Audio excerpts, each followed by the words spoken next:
नमस्कार बच्चों, किसला इस पाठ्य पुस्तक में फिर से एक बार आपका स्वागत है। आज हम किसला इस पाठ्य पुस्तक से पाठ क्रमांक 8वां पढ़ने जा रहे, जिसका शीर्षक है बचपन के दिन। बचपन के दिन इस पाठ का यह सेशन क्रमांक पहला है।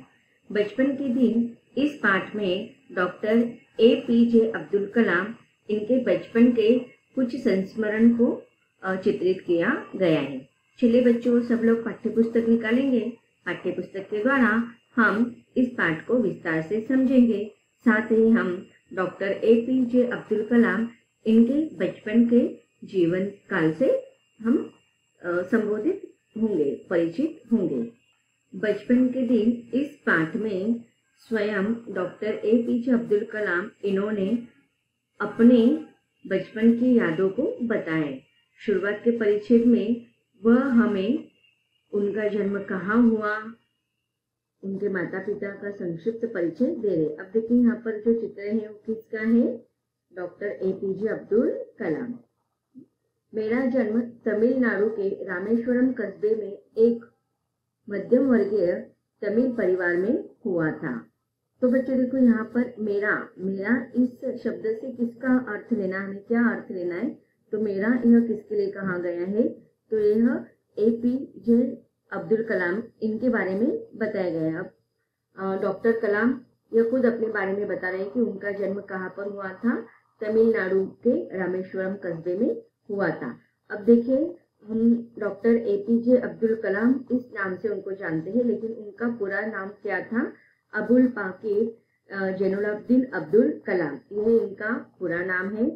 तथा इनको मिसाइल मैन और जनता के राष्ट्रपति के नाम से जाना जाता है। आप लोगों को पता होगा, अगर आपको कभी भी प्रश्न पूछा जाता है कि मिसाइल मैन कौन है, किसको कहा जाता है, तो हमारे सामने किसका नाम आना चाहिए, डॉक्टर APJ अब्दुल कलाम इनका नाम आना चाहिए।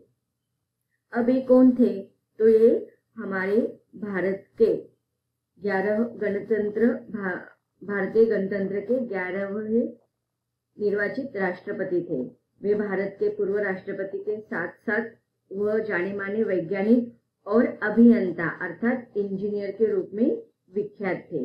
इन्होंने क्या सीख हमें दी है कि इन्होंने सिखाया, जीवन में चाहे जैसे भी परिस्थितियां क्यों न हो, पर जब आप अपने सपनों को पूरा करने की ठान लेते हैं तो उन्हें पुनः पूरा करते ही रहते हैं। अब्दुल कलाम मसूदे के विचार आप भी युवा पीढ़ी को आगे बढ़ने के लिए प्रेरित करते हैं। तो आपको इस इनके द्वारा जीवन जीने की एक सीख मिले, बच्चों को प्रेरणा मिले, इस कारण यह पाठ आपके पाठ्य पुस्तक में रखा गया है। कौन थे वे, भारत के 11वें राष्ट्रपति थे। इनका जन्म जो है 15 अक्टूबर 1921 रामेश्वरम जो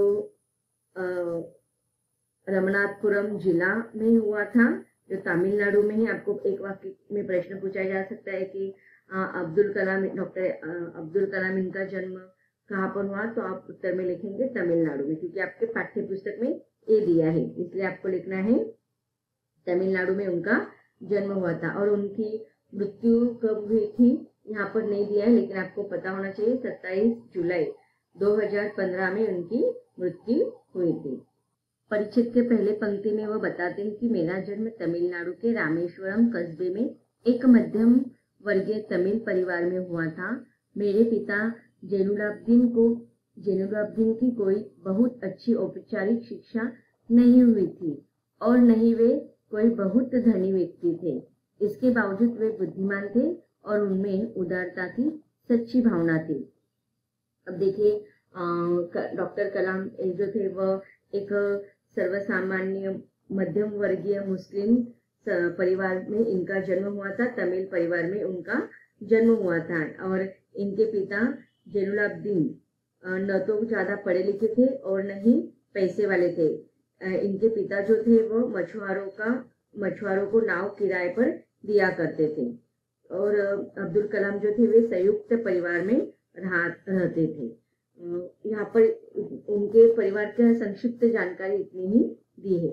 अब उनके माँ के बारे में वो बता रहे कि मेरी माँ आशियम्मा उनकी आदर्श जीवन संगिनी थी।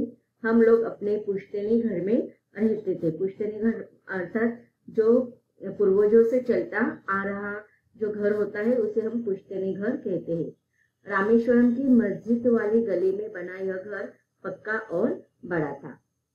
तो अब देखिए यहाँ पर इन्होंने अपने पहले परिच्छेद में उनके परिवार का संक्षिप्त विवरण दिया है। अब देखते हैं अगले परिच्छेद में वो हमें क्या बता रहे। बचपन में मेरे 3 पक्के मित्र थे, रामानंद शास्त्री, अरविंदन और शिव प्रकाशन। तो आपको प्रश्न पूछा जा सकता है कि डॉक्टर कलाम इनके कितने मित्र थे। तो इनके 3 पक्के मित्र थे। उनका नाम अगर पूछते तो आपको पता होना चाहिए। उनके दोस्तों का या मित्रों का नाम था रामानंद शास्त्री, अरविंदन और शिव प्रकाशन। जब मैं रामेश्वरम की प्राथमिक पाठशाला में 5वीं कक्षा में था तब एक नए शिक्षक हमारी कक्षा में आए। तो अब देखिए इस परिच्छेद में उन्होंने अपने रामेश्वरम में जब वो प्राथमिक शिक्षा ग्रहण कर रहे थे उसका वर्णन किया है। अब देखिए उन्होंने प्राथमिक शिक्षा रामेश्वरम में की है, उसके बाद की शिक्षा उन्होंने अलग अलग स्थानों पर की है। तो यहाँ पर रामेश्वरम के जो उनकी प्राथमिक पाठशाला थी वहाँ का एक अनुभव वह हमारे साथ साझ रहे हैं, हमारे साथ बता रहे कि क्या हुआ था। 5वीं कक्षा में वो पढ़ रहे थे और एक नए शिक्षक उनके कक्षा में आए हुए थे। मैं टोपी पहना करता था जो मेरे मुसलमान होने का प्रतीक था। अब आप लोगों ने देखा होगा कि जो मुस्लिम धर्म के लोग होते हैं वह अलग तरीके की टोपी पहनते हैं। उनका टोपी का जो आकार होता है गोलाकार होता है। अब अलग अलग प्रांत में रहने वाले लोग, अलग अलग संप्रदाय के लोग, अलग अलग धर्म के लोगों का जो पहराव होता है वो अलग होता है और कभी कभी उनके पहराव से ही वो उनका अलगपन दिखाई देता है, उनको पहराव अलगाव कर देता है। तो वैसे ही डॉक्टर कलाम जी जो थे बचपन में टोपी पहना करते थे तो लोगों को पता चलता था कि ये जो टोपी जो उन्होंने पहनी है उसे वो मुसलमान है, यह उसका प्रतीक माना जाता था। उन लोगों को समझ में आता था, जो नए लोग थे उनको पता चल जाता कि ये बच्चा जो है, ये लड़का जो है वो मुसलमान है। कक्षा में मैं हमेशा आगे की पंक्ति में जनेऊ पहने रामानंद के साथ बैठा करता था। अब देखिए यहाँ पर अब्दुल कलाम जो थे, डॉक्टर कलाम जी, वो खुद मुसलमान थे लेकिन उनके जो दोस्तों का नाम दिखाई दे रहा है, देखो यहाँ पर रामानंद शास्त्री, अरविंदन, शिव प्रकाशन, इससे उनके नामों से पता चलते हैं कि ये सब जो बच्चे हैं वो अलग अलग धर्म या अलग अलग संप्रदाय के हैं, उनके नामों से पता चलता है। तो अब देखिए वो बता रहे कि वह हमेशा पहले पंक्ति में उनके दोस्त के साथ बैठा करते थे।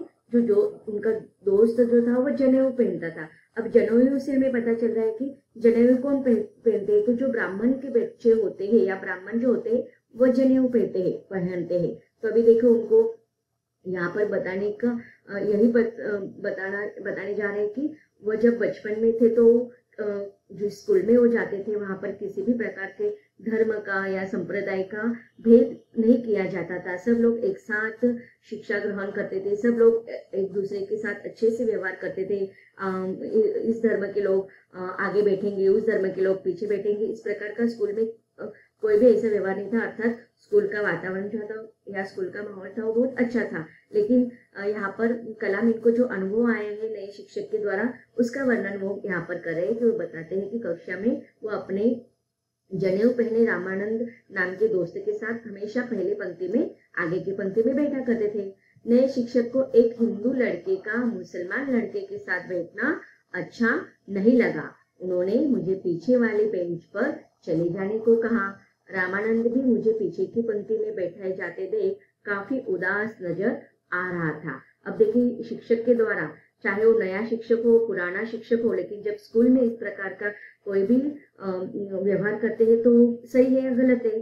गलत है, क्योंकि शिक्षक ही बच्चों को आदर्श के संस्कार अच्छे से दे सकते हैं। इसीलिए शिक्षक के अंदर भी वह आवश्यक गुण होने चाहिए, उनके अंदर भी इस प्रकार के लोगों की तरफ देखने की जो मानसिकता है वो अच्छी होनी चाहिए। कि अगर उनके मन में ऐसी विभिन्नता का भावना होंगे तो वो बच्चों के मन में भी उसी प्रकार के संस्कार या आदर्श निर्माण कर सकते हैं। इसीलिए शिक्षक के अंदर अच्छे गुण होने चाहिए। उन्हें इस प्रकार का किसी भी प्रकार का भेदभाव नहीं करना चाहिए। तो यहाँ पर जो शिक्षक दिखाई दे रहे, नए शिक्षक आए थे तो उनके द्वारा जो ऐसा व्यवहार किया गया तो उसे क्या हो गया, रामानंद को भी बुरा लगा और डॉक्टर। तो यहाँ पर हम पहला सब आगे का परिचय भी हम पढ़ लेते हैं। रामानंद भी मुझे पीछे की पंक्ति में बैठे जाते देख काफी उदास नजर आ रहा था। पाठशाला की छुट्टी होने पर हम घर पर गए और सारी घटना अपने घर वालों को बताई। यह सुनकर रामानंद के पिता लक्ष्मण शास्त्री जो रामेश्वरम मंदिर में रामानंद के पिता लक्ष्मण शास्त्री जो रामेश्वरम मंदिर के मुख्य पुजारी थे। अब देखो, आपको प्रश्न पूछा जा सकता है कि रामानंद के पिताजी क्या करते थे, तो वह मंदिर में मुख्य पुजारी थे। उन लक्ष्मण शास्त्री ने उन शिक्षक महोदय को बुलाया और कहा कि उन्हें निर्दोष बच्चों के दिमाग में इस प्रकार की सामाजिक असमानता एवं सांप्रदायिकता का विष नहीं घोलना चाहिए। शिक्षक महोदय ने अपने के व्यवहार पर न केवल दुख व्यक्त किया, बल्कि लक्ष्मण शास्त्री के कड़े रुख एवं धर्मनिरपेक्षता में उनके विश्वास से शिक्षक में अंततः बदलाव आ गया। अब देखिए, यह बहुत ही उस समय के तत्कालीन प्रसंग है, जो प्रसंग बहुत ही विशेषताएं भी हमें दिखाते हैं या और एक प्रकार से उनकी कमजोरियां भी हमें बता रहे। अब कमजोरी क्या है कि शिक्षक के द्वारा जो सांप्रदायिकता के और सामाजिक असमानता का व्यवहार दिखाई दे रहा था, यह उसकी कमजोरी है। लेकिन उसकी उस समय के समाज की विशेषता में यह भी दिखाई दे रही कि रामानंद के जो पिता जो थे वह मुख्य पुजारी थे मंदिर के, और ब्राह्मण होने के बावजूद भी वह अपने बेटे पर अच्छा संस्कार कर रहे थे। तो यह एक उस समय की सामाजिक अच्छाई हमें दिखाई देती है, सामाजिक विशेषता हमें दिखाई देते हैं। तो अब देखिए, नए शिक्षक के द्वारा जो व्यवहार किया गया था वो उचित नहीं था, क्योंकि इस प्रकार के व्यवहार वाले शिक्षक स्कूल में बच्चों के बीच में सांप्रदायिकता, जातिवाद का विष बोते हैं। विद्यालय में सभी बच्चे बराबर होते हैं, वे केवल छात्र होते हैं, विद्यार्थी होते हैं।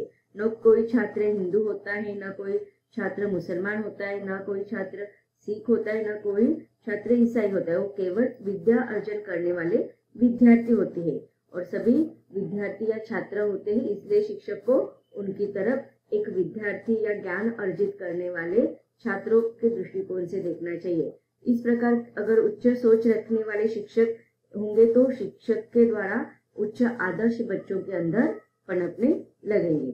अब देखिए, यहाँ पर रामानंद के पिताजी ने दोस्तों के प्रति जो भेदभाव का व्यवहार करने वाले शिक्षक थे उन्हें क्या कहा होगा, इस प्रकार का अगर प्रश्न आपको पूछा जा सकता है तो आप इसमें से इस परिच्छेद में से उसको लिख सकते हैं कि रामानंद के पिता ने दोनों दोस्तों के प्रति भेदभाव का व्यवहार करने वाले शिक्षक से कहा कि उन्हें निर्दोष बच्चों के दिमाग में इस प्रकार की सामाजिक विषमताएं या असमता या सांप्रदायिकता का विष नहीं घोलना चाहिए। ऐसा उन्होंने इसलिए कहा कि योग्य शिक्षक बच्चों में भेदभाव उत्पन्न नहीं करते।